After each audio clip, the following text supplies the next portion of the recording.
Compartiendo con ustedes nuevamente. La invitación hoy es para entrevistar al poeta y escritor Winston Morales Chavarro, más conocido por su obra La Dulce Aniquirona. Quiero darle las gracias a todos los que se han ido uniendo a nuestro live.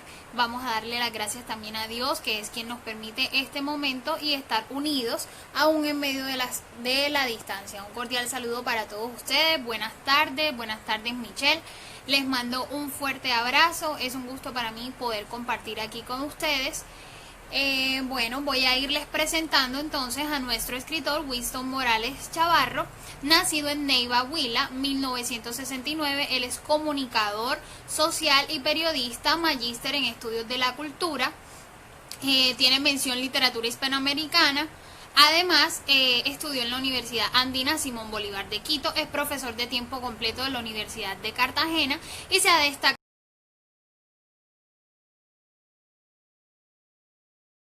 el Ministerio de Cultura, el primer puesto en el concurso nacional de poesía Euclides Jaramillo. Además también ganó el concurso de la Universidad Tecnológica, grandes concursos que se han realizado.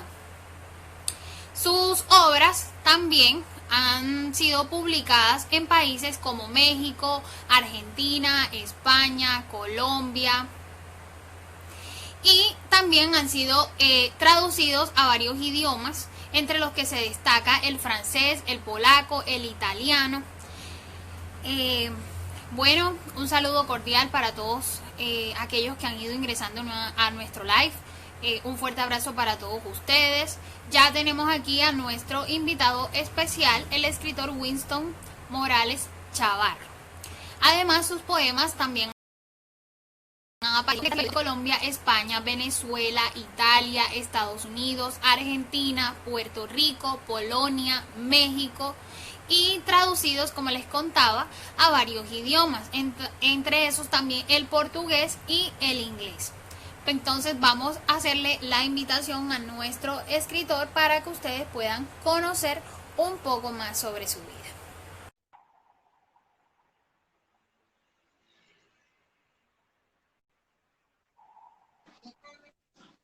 Hola queridos amigos, aquí tenemos a nuestro escritor Winston Morales Chavarro. Un saludo cordial, maestro, muchas gracias por haber aceptado la invitación. Es un honor para mí poderte tener aquí, poder conocer más sobre tu vida y que quienes nos están acompañando también tengan el honor de poder saber más sobre ti. Mil gracias por aceptar la invitación.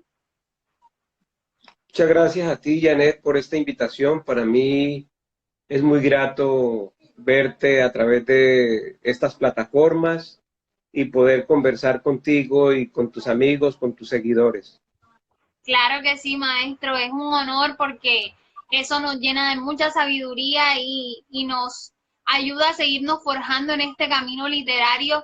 Sobre todo, bueno, a mí también que vengo siguiendo tus huellas de alguna manera porque sé que ya tú tienes un largo recorrido y que a Dios gracias te ha ido muy bien en él.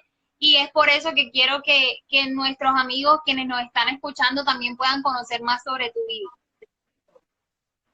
Bueno, Janet, como tú decías al comienzo, me llamo Winston Morales Chavarro, nací en Neiva, una ciudad muy tranquila a orillas del río Magdalena, por allá finalizando la década del 60, y viví gran parte de mi vida acá en Neiva antes de emigrar a donde estoy actualmente residiendo, ¿no? Que es Cartagena de Indias, y bueno, llevo aquí en Cartagena 13 años.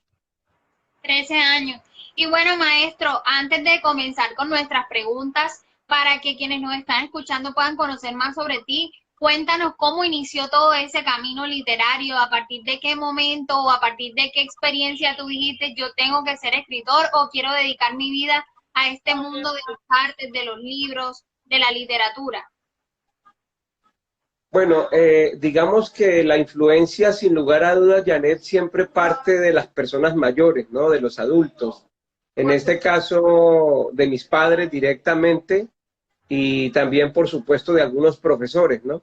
Pero concretamente yo creo que la experiencia nace a partir de mis padres, del gusto que ellos sienten por la literatura, por los cómics, por las grandes aventuras.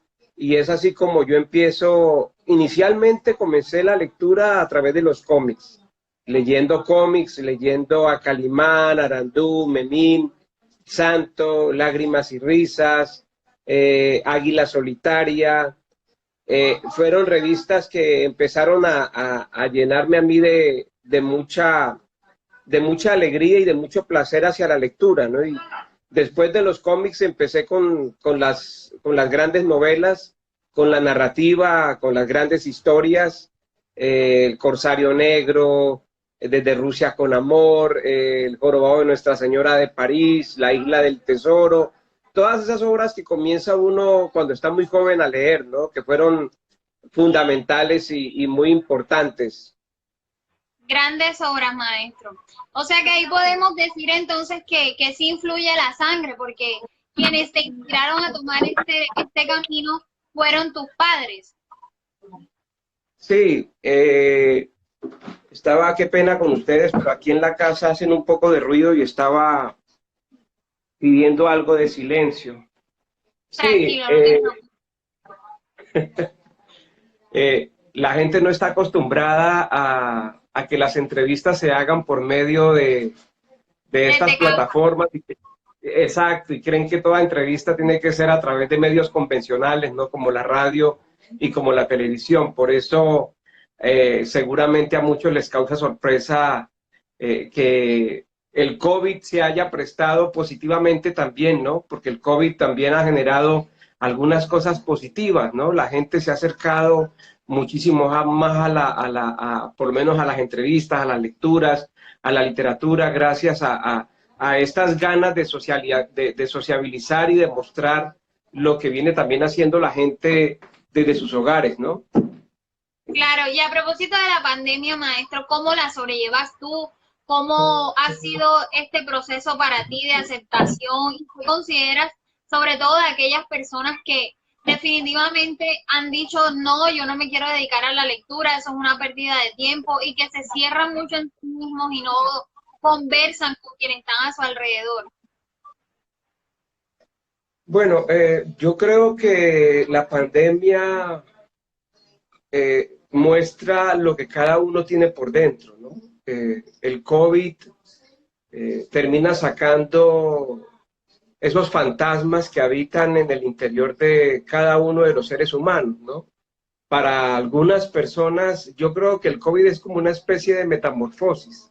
Para algunas personas, la metamorfosis ha sido positiva, ¿no? Como aquellas larvas que terminan convirtiéndose en mariposas, o también de manera negativa, como aquellos seres humanos que una mañana, después de un pesado sueño, terminan convertidos en cucarachas, ¿no? O en insectos, como le pasó al señor, exacto, como nos narra Kafka en la metamorfosis, ¿no?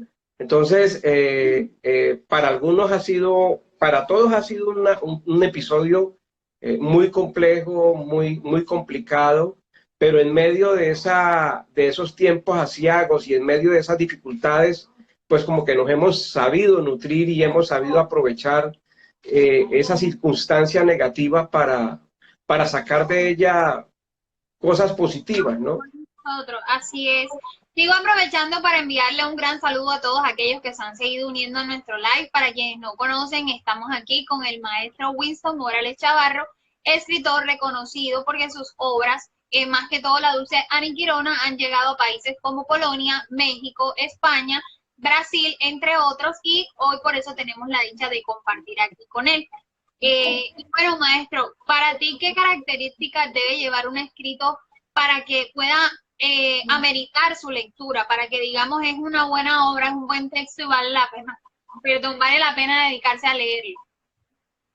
Bueno, yo creo que a pesar de que la gran literatura o de la mayoría de la literatura, concretamente de la poesía, partan de esa zona íntima, de esa zona personal, ¿verdad?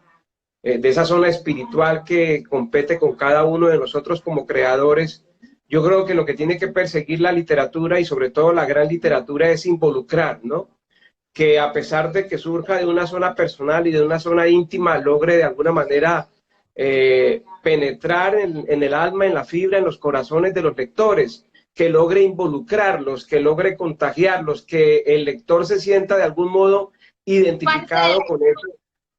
Exacto, que se sienta parte de la historia, pero que también se sienta identificado, no que tome partido, o está a favor o está en contra, pero que tome partido. Le cae mal el protagonista o le cae bien, es un defensor del protagonista o es un opositor del protagonista, pero que asuma una posición, porque si el libro es un libro obvio, si la historia es una historia obvia, que no compromete, que no incita, que no confronta, que no discute, Cortázar tenía una frase que era definitiva, ¿no? Él decía que el cuento era como un knockout, ¿no? Tiene que de alguna manera derribar al lector, de mandarlo a la lona, y puede ser que el lector se levante de la lona nuevamente más contento de lo que estaba cuando se cayó, pero que sienta algún tipo de reacción, ¿no? Que no se quede quieto ni estático frente a la historia, porque si eso pasa, eso significa que el texto como tal fracasó, ¿no? Si no logró conmocionar, si no logró mover el piso, crear un movimiento fuerte sobre los pies de quien está leyendo, yo creo que no logró su cometido. Así es. Yo he tenido la oportunidad de poder leer algunos de los poemas de la Dulce Aniquilona y me llama mucho la atención saber qué te inspiró a escribir sobre ella, sobre esa mezcla de ficción, esa mezcla de sentimientos, porque uno al leer la obra se siente parte de ella y como decías, nos identificamos con sus personajes, con lo que se vive allí. Y yo, por ejemplo, me encanta mucho leer sobre la mitología, entonces siento que esa obra es esa gran mezcla de los sentimientos y la ficción. Y sé que antes nos estabas comentando que te inspiraron mucho los cómics, pero ¿qué fue lo como tal lo que influyó en ti para que esa obra llegara a ser lo que hoy en día es? Bueno, Janet, primero que tenemos que partir de que La Dulce Aniquilona no es un libro premeditado ni pensado, o sea, como cuando uno hace un mapa conceptual o como cuando hace uno una programación conceptual de tipo de planificación, de planeación de lo que voy a hacer, de lo que voy a escribir, no corresponde a una literatura o a una escritura racional. La Dulce Aniquilona fue primero una mujer que se aparecía en sueños.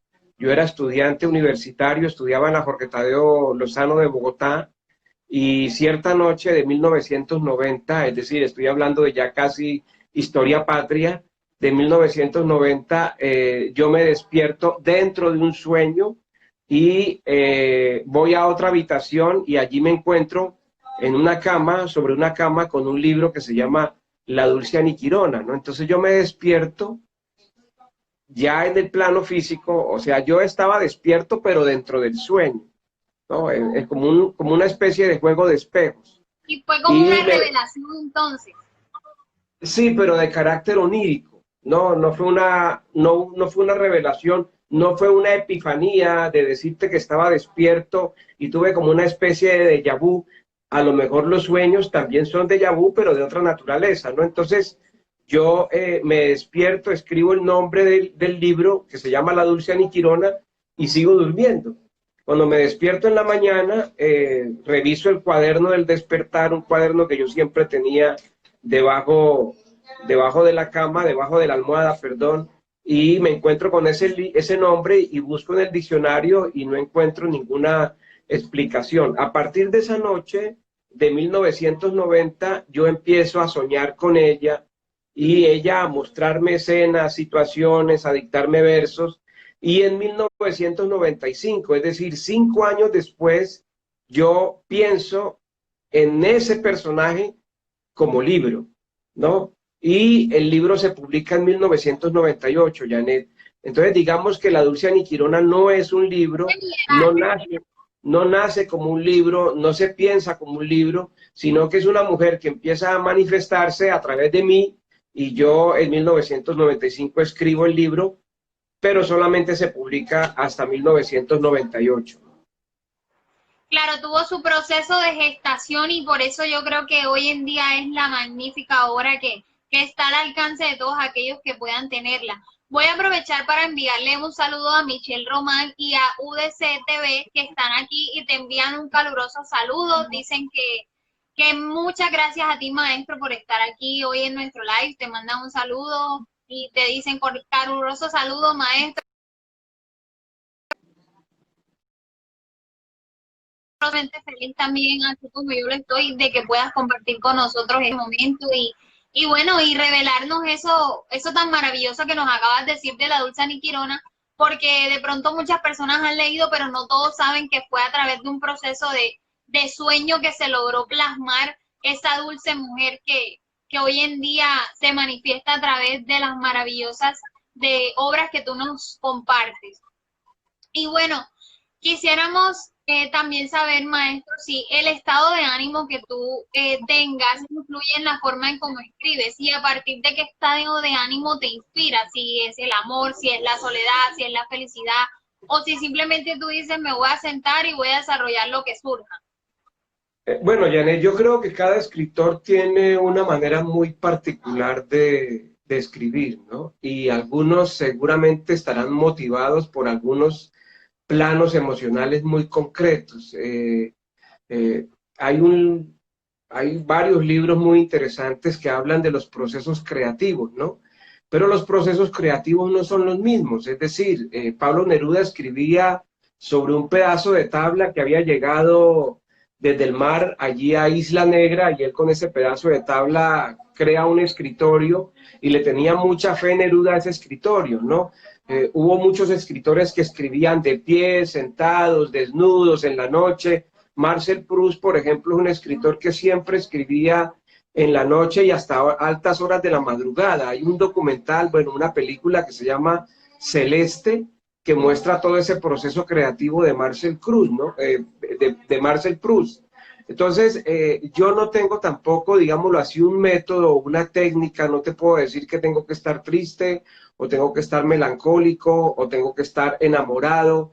De hecho, yo he escrito poesía amorosa, pero no es que la constante mía sea la poesía amorosa, ¿no? Yo he escrito novela, he escrito periodismo, he escrito cuentos y por supuesto he escrito poesía, pero la poesía yo nunca digamos que yo creo en la poesía como la diosa blanca de la que nos habla Robert Grace y dejo que ella actúe. No soy García Márquez que se encerraba a las 6 de la mañana a escribir hasta las 2, 3 de la tarde con disciplina, ¿no? Sino que a mí la poesía empieza a surgirme como un borbotón, como una fuente que empieza a surgir y cuando empieza a surgir no hay quien la pare, es decir, va fluyendo, va surgiendo, ¿no? Va emergiendo como una especie de fluir de conciencia y curiosamente empiezo a escribir el libro y hay como un hilo conductor que me va llevando hasta cuando termino, hasta cuando digo, este es el último poema de este libro o esta es la última línea de esta novela. No es una cosa que digámoslo así, como que tiene que ver más bien es como con un pálpito y con una certeza, ¿no? Entonces no hay un Claro. método para mí concreto. ¿Y qué es para ti la poesía? Bueno, Baker diría, poesía, poesía eres tú, ¿no? Poesía es todo lo que se mueve, todo lo que está a tu alrededor. La poesía son las nubes, es el florecer de Todo un lo que nos permite árbol. inspirarnos. Yo creo que tiene que ver sobre todo, aunque hay un concepto muy particular ahora mismo desde el punto de vista estético, ¿no? Lo que nos parecía a nosotros bello hace unos años puede que a mucha gente no le parezca bello, o puede que haya mucha gente que piense que esto que para algunos resulta escatológico o resulta escandaloso, me puede resultar a mí estético, ¿no? O me puede resultar a mí bello. Yo la conexión que tengo con la poesía es una conexión de orden más de búsqueda, ¿no? Más de preguntas antes que de respuestas, más de interrogantes, más como de reflexiones alrededor de la existencia, alrededor del tiempo, alrededor de la muerte. Digamos, Janet, que para los creadores hay unos elementos comunes a lo largo de la historia, a lo largo de toda la historia, ¿no? Que tiene que ver con las emociones, que tiene que ver con los sentimientos, que tiene que ver con el odio, con el rencor, con el amor. Siempre los escritores, desde la época de Virgilio, desde la época de Dante, desde la época de Homero, han hablado del amor y han hablado del odio, ¿no? Siempre el eros y el tánatos, el eros, el amor y la muerte, ¿no? Son elementos que se repiten siempre. Lo que pasa es que cada escritor tiene una manera de aproximarse a esa realidad o a ese elemento, ¿no? Hay un enfoque muy particular, muy personal y bueno, cada quien tiene una impresión o tiene un ideal o tiene una certeza sobre esa emoción, sobre ese sentimiento o sobre esa categoría, ¿no? Por ejemplo, el tiempo es una cosa que nos inquieta siempre, ¿no? A lo largo de la historia hemos sabido eso, de que siempre hombres y mujeres han querido de algún tiempo para que el tiempo no haga lo que hacía Cronos, ¿no? De comerse a sus hijos, de engullir a sus hijos, sino de lograr derrotar a ese gran dios, a ese perverso dios que es Cronos, ¿no? Entonces, el tiempo siempre será un elemento que estará constante desde el origen del hombre y hasta nuestros últimos días.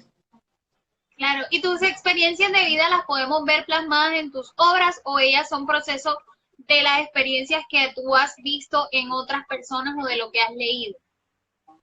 Yo creo que es una mezcla de todo, Janet. Es una mezcla de todo porque la literatura, contrario a lo que pasa con el periodismo, maneja porcentajes, ¿no?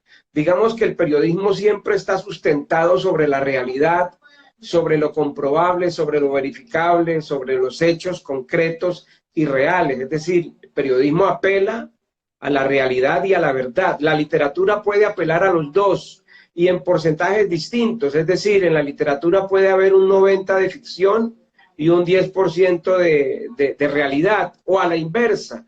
Y entonces muchos escritores salen de sí mismos y escriben alejados absolutamente de su realidad inmediata, ¿no? O de su universo personal. Otros sustentan su obra en lo que les ocurre todo el tiempo, ¿no? Entonces, digamos que son como tendencias. Hay un porcentaje de la realidad, de mi realidad, en mi novela, pero también puede haber un porcentaje muy alto de imaginación, de ficción, de historias ajenas, de historias de otros, de historias de terceros. La literatura se nutre mucho, Janet, de espejos, es decir, de lo que te pasó a ti, de lo que le pasó a tu papá, de lo que le pasó a tu mamá, de lo que le pasó a un amigo, de lo que escuchaste que le pasó al amigo de un amigo tuyo que tiene otro amigo, ¿verdad? Entonces, esa es la gran ventaja de la literatura sobre el periodismo, ¿no? El periodismo no, el periodismo tiene que estar basado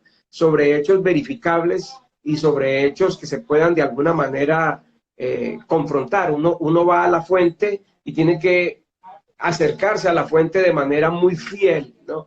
La literatura no, en la literatura yo puedo modificar totalmente una historia, puedo cambiar algunos aspectos de la historia, puedo recrear muchos aspectos de la historia, ¿no? Entonces, algunas cosas de mi novela o de mis novelas serán mías, como no lo pueden ser, ¿no? No necesariamente tienen que ver conmigo. Y la poesía, como te decía hace un momento, nace de una zona muy personal, pero tiene la particularidad de que se universaliza.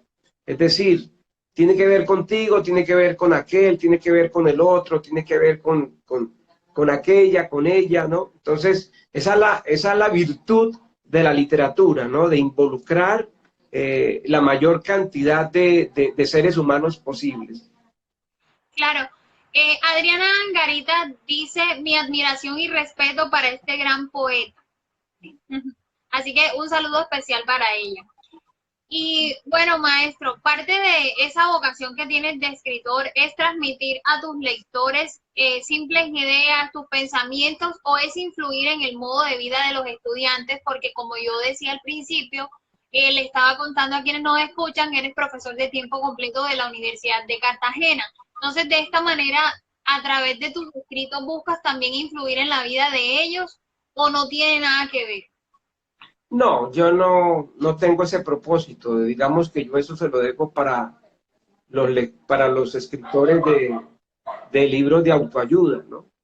Son libros que por supuesto respeto mucho, de hecho he leído un par de ellos, he leído, no te voy a decir que no he leído a Eckhart Tolle o que no he leído a Neale Donald Walsh, ¿no? Conversaciones con Dios es un libro que a mí me gusta mucho y que me gustó mucho, lo mismo que El poder de la hora de Eckhart Tolle, ¿no?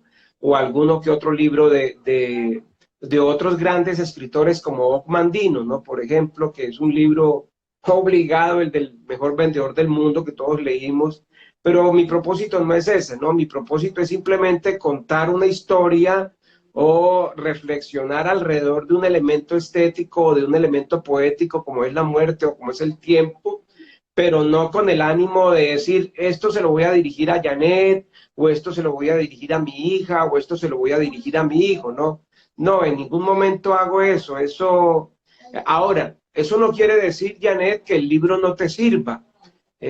Tú puedes leer, por ejemplo, La muerte de Virgilio, de Hermann Brock, y el libro te va a marcar, a mí, por ejemplo, tú como abogada, a mí, por ejemplo, me marcó muchísimo el proceso de Kafka, ¿no? Y Kafka, con ese libro maravilloso del proceso, es un escritor que sin duda marcó a muchísimas generaciones, como lo pudo haber hecho Albert Camus con El extranjero o con la peste, justamente ahora de la pandemia del COVID-19, pues Albert Camus escribió sobre la peste negra, ¿verdad? En esa Francia casi medieval y bueno, los comportamientos del doctor, las actitudes del doctor, pueden ser ejemplarizantes, ¿verdad? Es decir, Camino tuvo la intención de que su protagonista fuera ejemplarizante,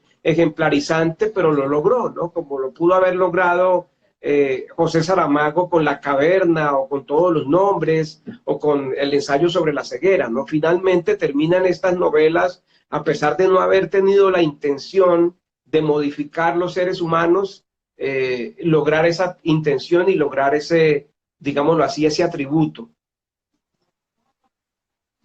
A propósito del amor, aquí colocan un poeta admirable, trascendental, que deja un gran aporte y legado al patrimonio cultural y material de Colombia y el mundo.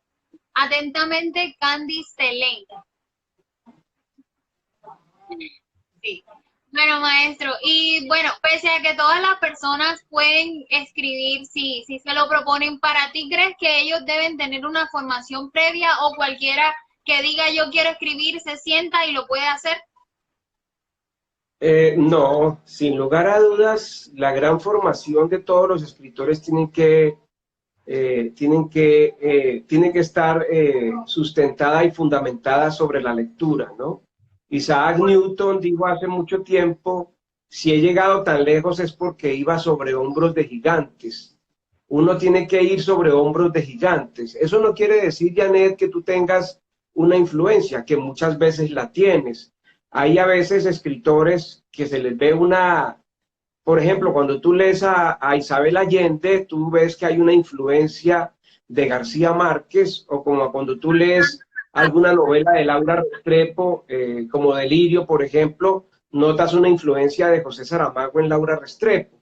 Pero hay escritores que no tienen, digámoslo así, marcada esa influencia, pese a que sí encuentran maestros, no guías tutelares. Entonces, nadie puede acercarse a la literatura si no ejerce el oficio, es decir, nadie puede pretender crear un libro o escribir un libro si no tiene lecturas, si no conoce el lenguaje, si no hay un dominio del lenguaje, si no conoce la gramática. Entonces, para poder, es como el pintor, ¿no? El pintor puede tener todo el talento y tiene toda la vocación. Ahora, hay pintores que, por ejemplo, renegaron de la academia, ¿no?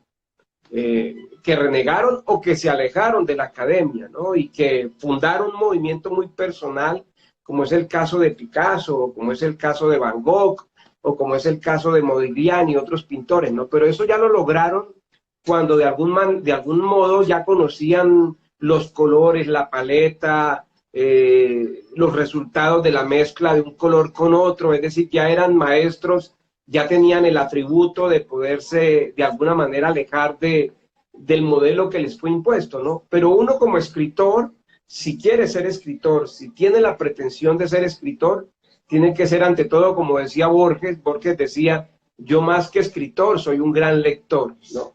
Y si lo dijo Borges, imagínate, pues esa es la responsabilidad de uno, ¿no? Acercarse a los grandes maestros y caminar sobre los hombros de ellos.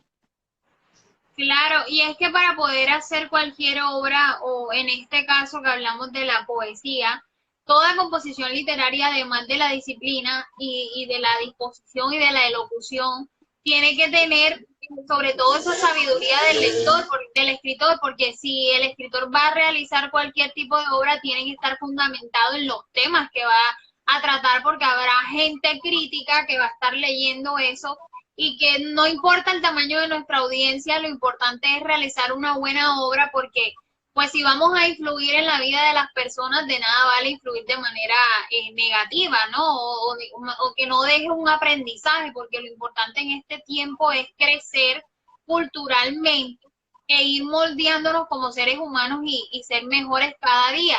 Y a propósito de esto, nos coloca también Candy, que genera sensibilidad a través de tu poesía para la evolución de la humanidad.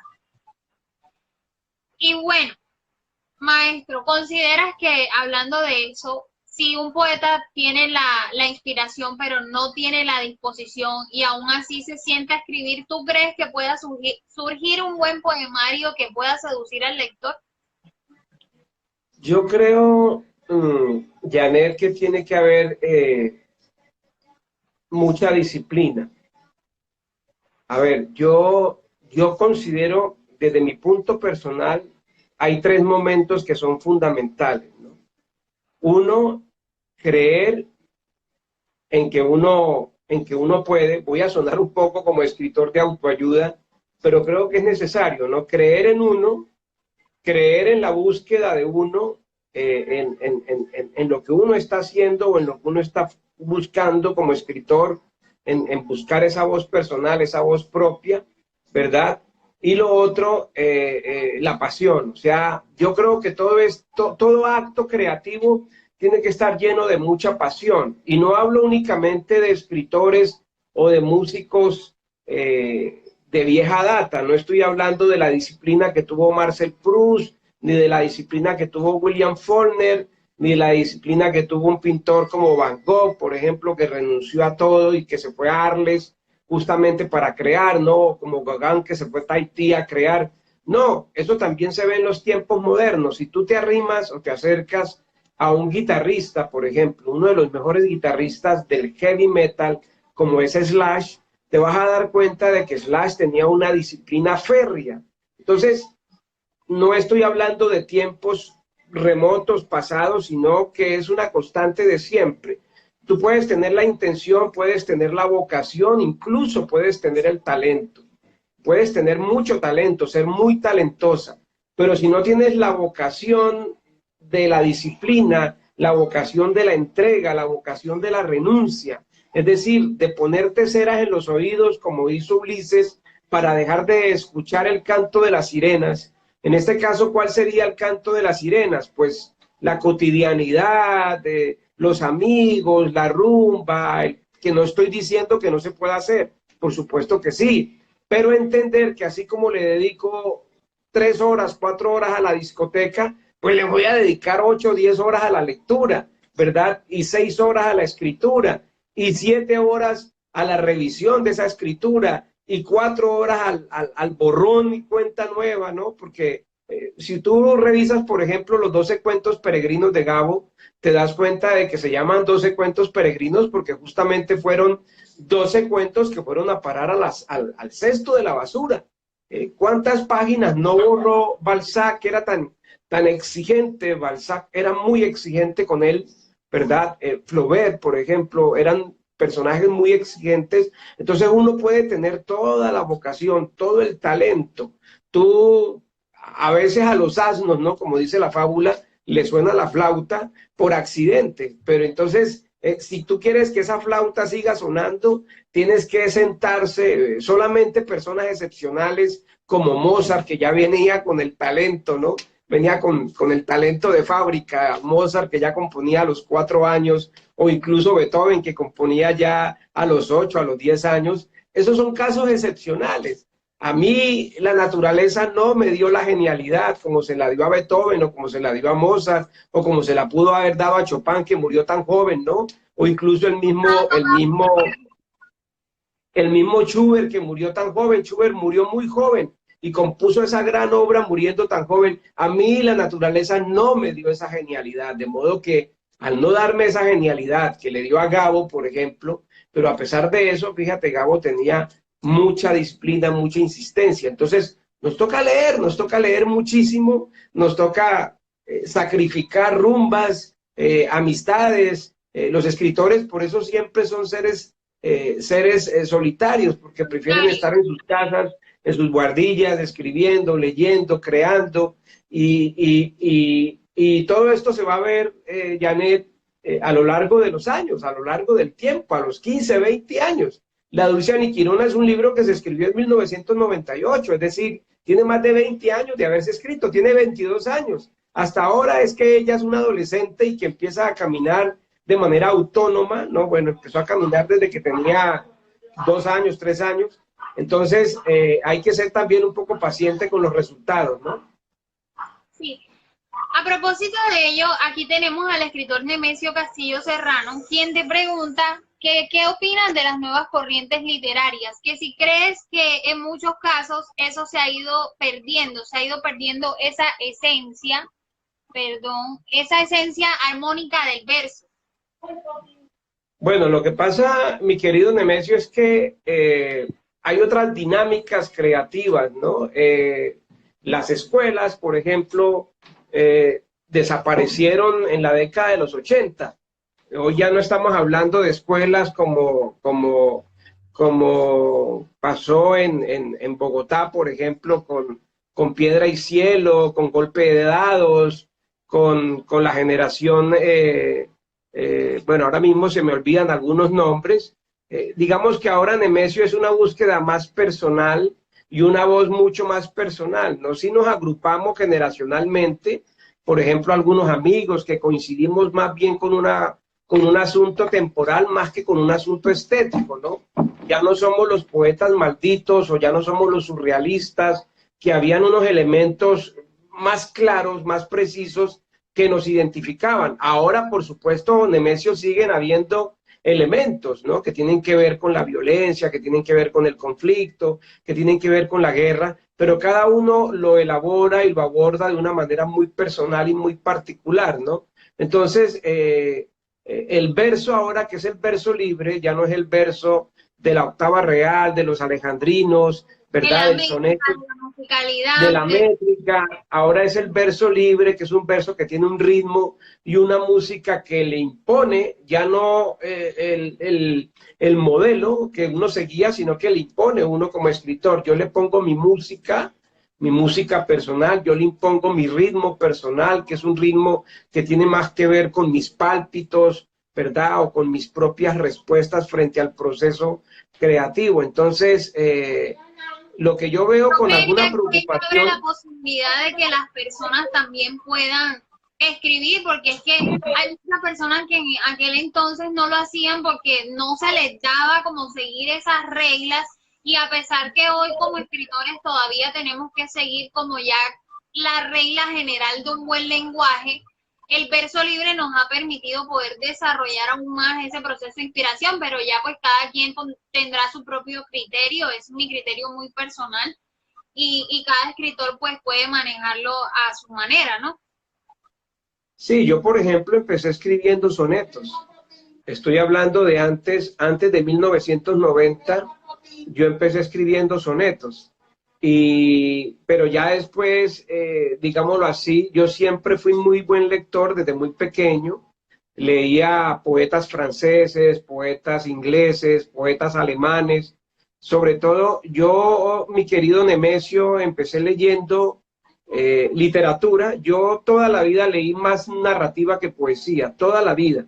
Leía mucho a Julio Verne, leía mucho a Emilio Salgari, leí mucho a Joseph Conrad. Conrad es uno de mis grandes escritores y siempre leí mucha narrativa, ¿no? Después me acerqué a los románticos alemanes, a los prerrománticos alemanes, a los prerrománticos franceses, a los románticos ingleses, a los surrealistas, a los simbolistas, y ya uno empezaba a ver en Baudelaire, por ejemplo, en Walt Whitman, ¿no?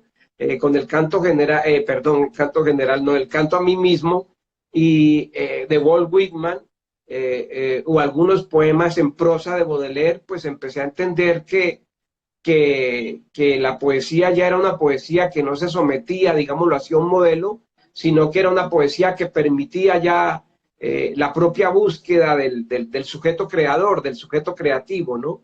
Entonces así fue como yo llegué, digámoslo así, a la poesía. Mi poesía, por ejemplo, es una poesía muy narrativa, de historias, no es una poesía del instante, de la poesía fotográfica, ¿no? Sino que es una poesía narrativa, reflexiva, en algunos casos filosófica, ¿no? Entonces, yo creo que cada escritor impone su propio sello. Claro. Y a propósito de hablar de la poesía, y la gran industria editorial para poder publicar las obras, ¿tú consideras que a los poetas en este mundo literario sí se les garantizan los derechos una vez que ya están inmersos dentro de ese mundo de literatura con las grandes industrias, y pueden ser competitivos con los escritores novelistas o los grandes cuentistas? Bueno, estos tiempos son tiempos de mercado. Y uno no discute con eso, ¿no? Porque finalmente Amazon, por ejemplo, que es una plataforma que permite la publicación de libros, pues se sustenta en el mercado. Amazon no imprime sino por pedido, por demanda.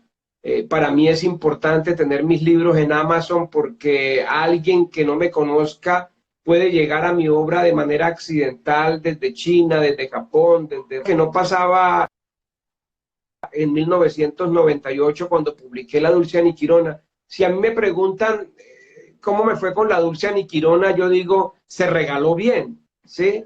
Que es lo que nos pasa a muchos escritores. Se regala bien los libros, no se venden bien, sino que se regalan bien. Y tengo una anécdota, una vez dejé 10 libros en una librería y los dejé en consignación. Y cuando pasé a los 6 meses para ver si se habían vendido, no habían 10, que eran los que yo había dejado, sino que habían 12. Entonces, en lugar de venderse, se reproducían, ¿no? No, eso es un chiste. Eso es un chiste que yo cuento, ¿no? Entonces, La Dulce Aniquirona se publica y se regala bien. Era muy difícil llegar a las distribuciones, era muy difícil venderlo. Entonces, Amazon le sirve a uno en ese sentido, ¿no? De que alguien puede hacer el pedido del libro, lo puede comprar y se vende. Pero la literatura, digamos, la poesía no entra en ese mercado en el que sí entra el cuento, en el que sí entra la crónica periodística, en el que sí entra el periodismo, que en los últimos tiempos el periodismo lo que hace es coger o recoger historias de secuestros, de extorsiones, de viudas, de narcotraficantes, lo que alguien por allí llamó la pornomiseria, ¿no? Contada en novelas y contada en libros de crónicas o en libros de periodismo. Y esto llama sin lugar a dudas la atención de cierto círculo de gente que quiere comprar, y las editoriales se sustentan en eso, ¿no? Dicen, no publicamos poesía porque es que eso no se vende. Y como decía un amigo por allí, la poesía no se vende porque no se vende, o sea, como dándole a entender a uno que la poesía tenía cierta dignidad frente a lo que pasa con la novela, en el sentido en que no se vende, en que no se deja manosear. Y bueno, yo creo que desafortunadamente, porque uno querría, por supuesto, que la poesía también tuviera pues un sitio especial en las ferias del libro, en que los libros también de algún modo Planeta, Alfaguara, publicara. Sé que en otros países, Janet, estas editoriales publican poesía. Lo que pasa es que ellos hacen como un estudio de mercado. Por ejemplo, tú mencionabas hace rato Polonia. Yo he estado 6 veces en Polonia. En Polonia sí hay editoriales de poesía, hay revistas de poesía. En Varsovia pueden haber fácilmente 6, 7 revistas dedicadas a la poesía, ¿verdad? Entonces, eso tiene que ver con los... Porque es que en nuestro país, lastimosamente, a pesar de que tiene una gran riqueza, no se ha sabido ni necesidad de pronto de las novelas, de ese marketing más que todo, y no de pronto de valorar lo que el poeta logre plasmar a través de sus escritos. Sí, mira, Polonia ha tenido 6 premios Nobel de literatura. Entonces eso dice mucho del país, ¿no? Yo sé que Inglaterra ha tenido más y que los Estados Unidos ha tenido más, pero Polonia ha tenido 6 premios Nobel de literatura. Eso dice mucho del país, dice mucho de lo que significa la literatura para ellos. Tú vas a Cracovia, por ejemplo, y el monumento principal de la plaza central de Cracovia es la efigie, la estatua de su poeta romántico, del poeta romántico que se llama Mickiewicz. Mickiewicz es el poeta romántico de Polonia, el poeta que habla de la independencia polaca y es el símbolo de Cracovia, pero también está en Varsovia al lado de la estatua de Copérnico y muy cerca de la iglesia donde está el corazón de Chopin. Entonces, claro, al no haber lectores de poesía o de literatura como los hay en esos países, pues lógicamente que las editoriales dicen, bueno, en Colombia no es que haya mucho lector de poesía, entonces, ¿para qué publicamos libros de poesía si aquí no se vende? Afortunadamente existen editoriales independientes, existen Quijotes literarios que publican revistas de poesía, que van en contravía, como nadando en contra de la corriente, como el salmón, para resistirse a esos juegos perversos de las grandes editoriales, ¿no? Claro. Nos coloca Fran, que claro que hay que formar público lector de poesía. Los padres deben leer poesía a los niños y los maestros deben leerles más poesía a los chicos. Y también nos pregunta nuestro escritor Nemesio Castillo, que ¿cuál cree usted que debería ser el aporte de la literatura en estos momentos de la humanidad? Bueno, eso es una pregunta difícil, mi querido Nemesio, porque hay escritores que por supuesto tienen un compromiso, ¿verdad?, político.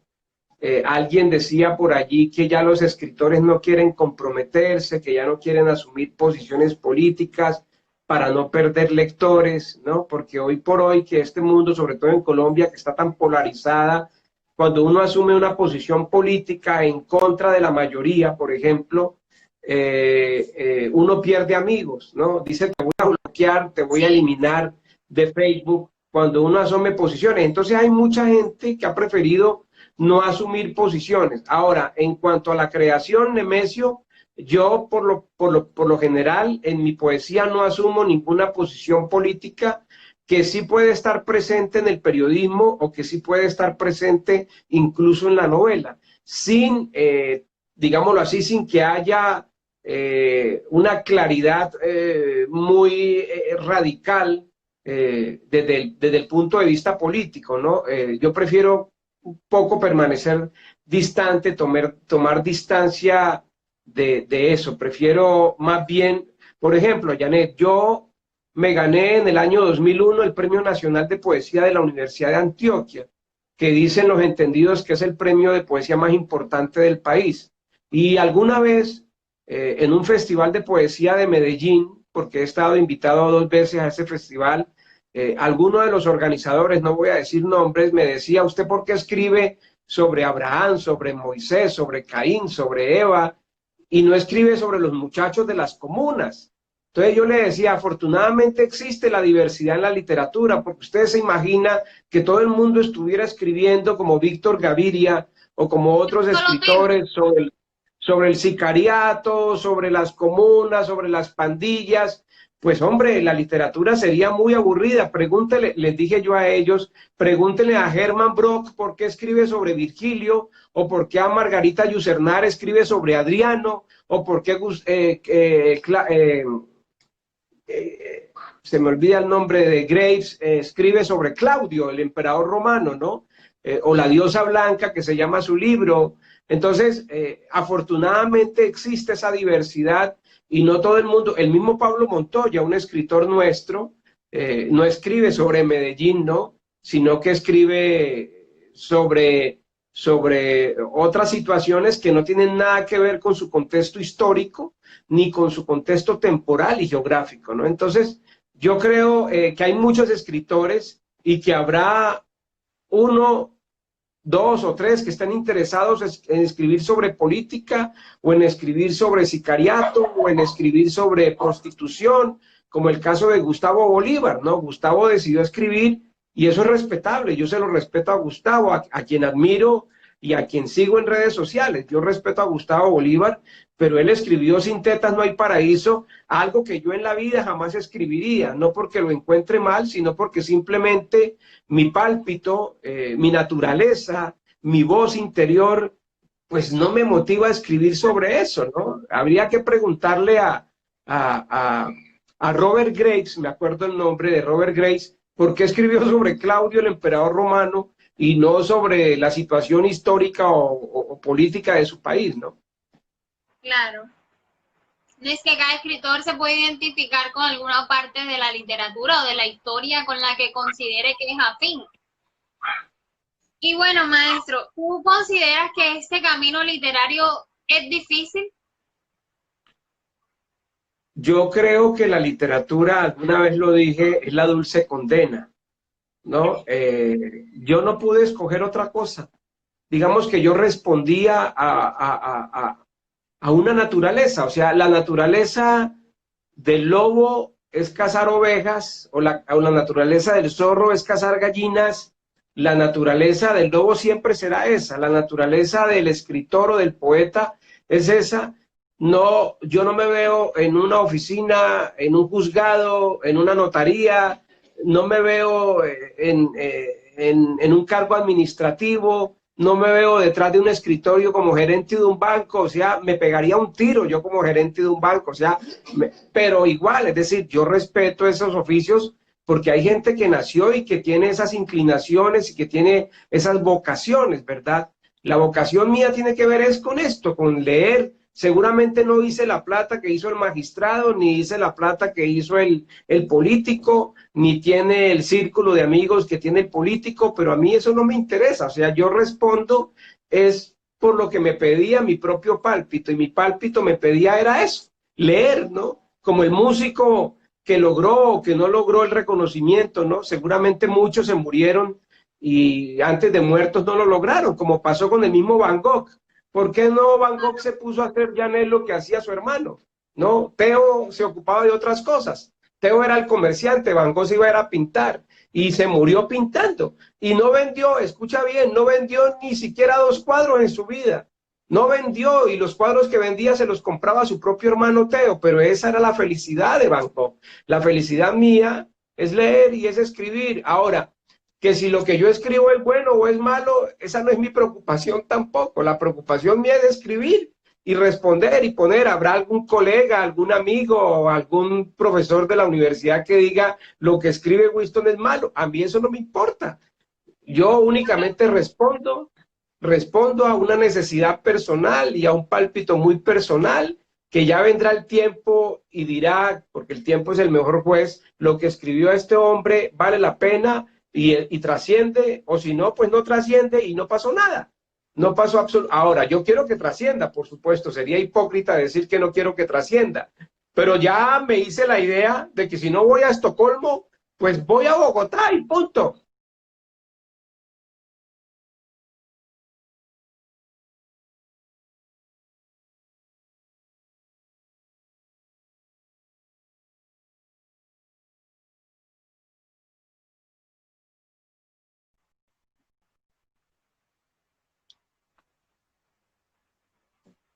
Acá Aquí otra vez te veo. estamos. Listo, aquí estamos. Sí, bueno, lo importante era que viajaste y que creíste en ti, porque también a propósito de eso, hay escritores que consideran que si sus obras no trascienden o no llegan a varios corazones, entonces son malos y dejan de creer en sí.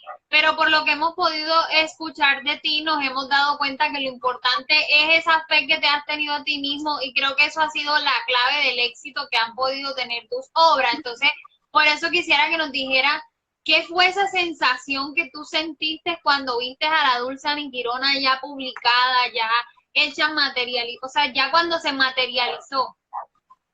Bueno, yo he publicado varios libros de poesía y en efecto, Janet, la sensación que sentí cuando llegó esa caja, ahora mismo no recuerdo la empresa que me llevó las cajas, porque eran muchas cajas, yo publiqué 1000 libros, 1000 libros.